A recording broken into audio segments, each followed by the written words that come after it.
ಸರ್ಕಾರದಿಂದ ಸಿದ್ದರಾಮಯ್ಯ ಸಾಹೇಬರು ಮತ್ತು ಡಿ ಕೆ ಸಾಹೇಬರು ಏನೊಂದು 5 ಗ್ಯಾರಂಟೀಸ್ ಕೊಟ್ಟಿದ್ದಾರೆ.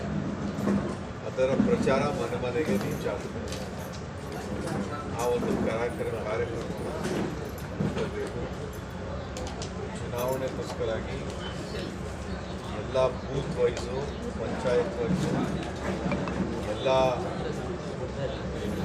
ಬಾಂಧವರಿಗೆ ಅವರಿಗೆ ಸಿಗುವಂಥದ್ದು ಸೌಲಭ್ಯಗಳು ಕಾಂಗ್ರೆಸ್ ಪಕ್ಷದ ಸರ್ಕಾರದಿಂದ ಅದು ಗೊತ್ತಾಗಬೇಕು ಅಂತೇಳಿ ಆ ಉದ್ದೇಶದಿಂದ ನಾವು ಈ ಕಾರ್ಯಕ್ರಮವನ್ನು ಮಾಡ್ತಾ ಇದ್ದೀವಿ. ಮತ್ತು ಅದೇ ರೀತಿ ನಮ್ಮ ಸರ್ಕಾರ ಕೇಂದ್ರದಲ್ಲಿ ಬಂದಾಗ ಏನೊಂದು 5 ಗ್ಯಾರಂಟೀಸ್ ಕೊಟ್ಟಿದ್ದೀವೋ ಅದರ ಪ್ರಚಾರ ಮಾಡ್ತಾ ಇದ್ದೀವಿ. ಸರ್ಕಾರ ಬಂದರೆ ಇಲ್ಲಿ ಯಾವ ರೀತಿ ನಾವು ಕೊಟ್ಟಿದ್ದು ಮಾತನ್ನು ನಾವು ಉಳಿಸ್ಕೊಂಡಿದ್ದೀವಿ. ಎಷ್ಟೋ BJP ಅವರು ಇನ್ಕ್ಲೂಡಿಂಗ್ ಚೀಫ್ ಮಿನಿಸ್ಟರ್ ಯಾರು ಬೊಮ್ಮಾಯಿ ಸಾಹೇಬರು, ಅಶೋಕ್ ಅವರು ಮತ್ತು ಯಡಿಯೂರಪ್ಪನವರು ಎಲ್ಲ BJP ಅವರು ಮತ್ತು ಈ ಕುಮಾರಸ್ವಾಮಿ ಅವರು ಎಲ್ಲರೂ ಹೇಳ್ತಿದ್ರು, ಸುಮ್ಮನೆ ತಮಾಷೆಗೋಸ್ಕರಾಗಿ ಹೇಳ್ತಿದ್ದಾರೆ, ವೋಟ್ ತಗೊಳ್ಳೋದಕ್ಕೋಸ್ಕರಾಗಿ. ಇವ್ರು ಯಾವ ಗ್ಯಾರಂಟಿನೂ ಇವ್ರಿಗೆ ಉಳಿಸ್ಕೊಳ್ಳೋಕ್ಕಾಗೋದಿಲ್ಲ, ಯಾವ ಗ್ಯಾರಂಟಿ ಇಲ್ಲ, ಇವ್ರು ಇರ್ತಾರೆ ಇಲ್ಲ ಅನ್ನೋದನ್ನು ಗ್ಯಾರಂಟಿ ಇಲ್ಲ ಅಂತಲೇ ಹೇಳಿದರು. 135 ಸೀಟ್ ಗೆದ್ದು ಬಂದಿದ್ವಿ. ಆಲ್ಮೋಸ್ಟ್ ಫಿನಿಶ್ ಆಗೋದು ಸ್ಟೇಜಲ್ಲಿ ನಮ್ಮ JDS ಬಂದು ನಿಂತಿದೆ. ಎಲ್ಲಿ ನಾವು ಮುಗಿದೋಗ್ಬಿಡ್ತೀವೋ ಅಂತ ಹೇಳ್ಬಿಟ್ಟು BJP ಅವ್ರನ್ನ ಸೇರಿಕೊಂಡು ರಾಜಕೀಯ ಮಾಡ್ತಿದ್ವಿ. ಮಾಡಲಿ, ಅದ್ರ ಬಗ್ಗೆ ಏನು ಇದ್ದಿಲ್ಲ. ಆದರೆ ಅಪಪ್ರಚಾರ ಮಾಡೋದನ್ನು ಬಿಟ್ಟು ಜನರ ಜೊತೆ ಹೋಗಿ ಅವ್ರ ಜೊತೆ ಸೇರಿಕೊಂಡು ನೀವು ಏನು ಮಾಡ್ತೀರಾ ಅನ್ನೋದನ್ನು ಹೇಳಬೇಕು. ಅದನ್ನು ಹೇಳ್ತಾ ಇಲ್ಲ, ಬರೀ ಸುಳ್ಳು ಹೇಳ್ತಾರೆ. ಸುಳ್ಳು ಬಿಟ್ಟರೆ ಬೇರೆ ಯಾವುದೂ ಇಲ್ಲ.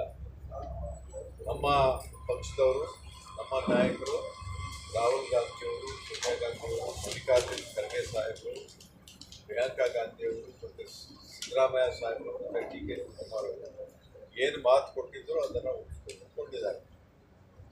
ಬಸ್ ಫ್ರೀ ಸಿಗ್ತಾ ಇಲ್ಲ ಯಾರಿಗೂ, ಎಲ್ಲಿ ಬೇಕಾದ್ರೆ ಹೋಗ್ಬಿಟ್ಟು ಏನೋ ಮಾಡ್ತಾ ಇದ್ದಾರೆ. ಮತ್ತು 5 kg ಅಕ್ಕಿ ಮತ್ತು ಅದರ ಜೊತೆ ಇನ್ನೂ 5 kg ಅಕ್ಕಿದು ದುಡ್ಡು ಅವ್ರ ಬ್ಯಾಂಕಿಗೆ ಸೇರ್ತಾ ಇದೆ. ಮತ್ತು ಒಂದು ಮನೆಯಲ್ಲಿ ದೊಡ್ಡಸ್ಕೆ ಯಾರಿದ್ದಾರೆ ಅವ್ರಿಗೆ 2,000 ರೂಪಾಯಿ ಸಿಗ್ತಾ ಇದೆ. ಮತ್ತು 200 ಯೂನಿಟ್ಸು TB ಕೂಡ ಫ್ರೀ ಸಿಗ್ತಾ ಇದೆ. ನಾನು ಬೆಂಗಳೂರಲ್ಲಿ ಕೂಡ ಪ್ರಚಾರ ಮಾಡಿದಾಗ ಅಲ್ಲಿ ಮನೆಗೆ ಹೋಗಿ ಕೇಳಿದ್ದೀವಿ. ಎಲ್ಲರೂ ಹೌದು, ಎಲ್ಲ ಬರ್ತಾ ಇದೆ, ಸಿಗ್ತಾ ಇದೆ, ನಮಗೆ ನಾವು ವೋಟ್ ಮಾಡೋದೇ ಕಾಂಗ್ರೆಸ್ಗೆ ಅಂತ ಹೇಳಿ ಎಲ್ಲ ಪ್ರಚಾರ ಮಾಡ್ತಾ ಇದ್ದಾರೆ. ಅದೇ ರೀತಿ ಇಲ್ಲೂ ಕೂಡ ಕಾಂಗ್ರೆಸ್ ಪಕ್ಷಕ್ಕೆ ಎಲ್ಲ ರೀತಿಯಿಂದ ಬೆಂಬಲ ಇದೆ. ಜನ ಮೆಚ್ತಾ ಇದ್ದಾರೆ, ಕೊಟ್ಟಿರ್ತಕ್ಕಂಥ ಮಾತು ಉಳಿಸ್ಕೊಂಡಿದ್ದಾರೆ ಅಂತ ಹೇಳಿ ಒಂದು ಎಲ್ಲ ಕಡೆ ಒಂದು ಫೀಲಿಂಗ್ ಬರ್ತಾ ಇದೆ. ಅದರಿಂದ ನಾವು ನಿಮ್ಮ ಮುಖಾಂತರನೂ ನಾವು ಕೇಳ್ಕೊಳ್ಳೋದು ಇಷ್ಟೇ, ಮುಂದೆ ಒಳ್ಳೆಯ ಸರ್ಕಾರ ಕೇಂದ್ರದಲ್ಲಿ ಬೇಕು ಅಂತಂದರೆ ಕಾಂಗ್ರೆಸ್ ಪಕ್ಷಕ್ಕೆ ಸಹಾಯ ಬೇಕು ಮಾಡಿ ಗೌತಮ್ನ ಗೆಲ್ಲಿಸಿ. ಗೌತಮ್ಗೆ ನಾನು ಆ ಚಿಕ್ಕ ಹುಡುಗ ಇದ್ದಾಗ ಕೂಡ ನಾನು ನೋಡ್ತಾ ಇದ್ದೀನಿ. Is A qualified, very decent judge. ಅವ್ರದ್ದು ಯಾವುದೂ ಕಾಂಟ್ರವರ್ಸಿ ಇಲ್ಲ, ಯಾವುದೇ ರೀತಿಯ ಗೊಂದಲದಲ್ಲಿ ಇಲ್ಲ. ಗೌತಮ್ನ ಗೆಲ್ಲಿಸಿದ್ರೆ ನಿಮ್ಮ ಕ್ಷೇತ್ರಕ್ಕೆ ಅಭಿವೃದ್ಧಿ ಆಗ್ತದೆ, ಡೆವಲಪ್ಮೆಂಟ್ ಆಗ್ತದೆ. ಏನು ಫಂಡ್ಸ್ ಈ ಕ್ಷೇತ್ರಕ್ಕೆ ಕೇಂದ್ರ ಸರ್ಕಾರದಿಂದ ತರಬೇಕು ಅದೆಲ್ಲ ತೊಗೊಂಡು ಬರ್ತಾರೆ, ಡೆವಲಪ್ಮೆಂಟ್ ಮಾಡ್ತಾರೆ.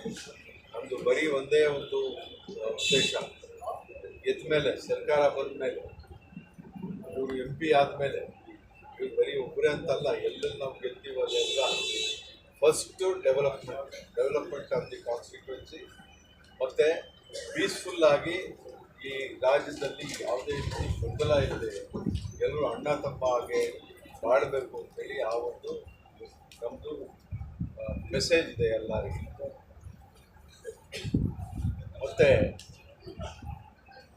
ಇಲ್ಲಿ ಕೋಲಾರದಲ್ಲಿ ಯಾವುದೇ ರೀತಿ ಗೊಂದಲ ಇಲ್ಲ, ಯಾರು ಪಕ್ಷಕ್ಕೆ ವಿರೋಧ ಇಲ್ಲ, ಎಲ್ಲರೂ ಒಂದಾಗಿ ಪಕ್ಷನ ಗೆಲ್ಲಿಸಬೇಕು. ಕಾಂಗ್ರೆಸ್ ಪಕ್ಷಕ್ಕೆ ಒಂದು ಒಳ್ಳೆಯ ರೀತಿಯಿಂದ ಒಂದು ಮೆಜಾರಿಟಿ ಬಂದಂಗೆ ಸೆಂಟ್ರಲ್ಲಿ ಮಾಡಬೇಕು ಅಂತೇಳಿ ಆ ಉದ್ದೇಶದಿಂದ ಎಲ್ಲ ಮಾಡ್ತಿದ್ದಾರೆ. ನೋಡ್ಬೋದೆಲ್ಲ ಎಷ್ಟು ಜನ ಇದ್ದಾರೆ ಅಂತೇಳಿ. ಇದೇ ರೀತಿ ಎಲ್ಲ ಕಡೆ ನಾವು ಗ್ರೂಪ್ ಮೀಟಿಂಗ್ಸ್ ಮಾಡ್ತಾ ಇದ್ವಿ, ಎಲ್ಲರ ಕಡೆ ಮಾತಾಡಿಸ್ತಾ ಇದ್ವಿ. ಯಾವುದೇ ಸಮಾಜದವರು ಇರಲಿ, ಯಾವುದೇ ಜಾತಿಯವರು ಇರಲಿ, ಅವರು ಎಲ್ಲರ ಜೊತೆ ಹೊಂದಾಣಿಕೆ ಮಾಡ್ತೀವಿ ನಾವು ಹೋಗ್ತಾ ಇದ್ದೀವಿ. ನನಗೆ 100% ಗ್ಯಾರಂಟಿ ಇದೆ, ಗೌತಮ್ ಅವರು 2 ಲಕ್ಷ ವೋಟಿಂದ ಗೆಲ್ಲುವಂಥದ್ದು ಸಾಧ್ಯತೆ ಆಗ್ತದೆ ಅಂತ ಹೇಳ್ತಾರೆ.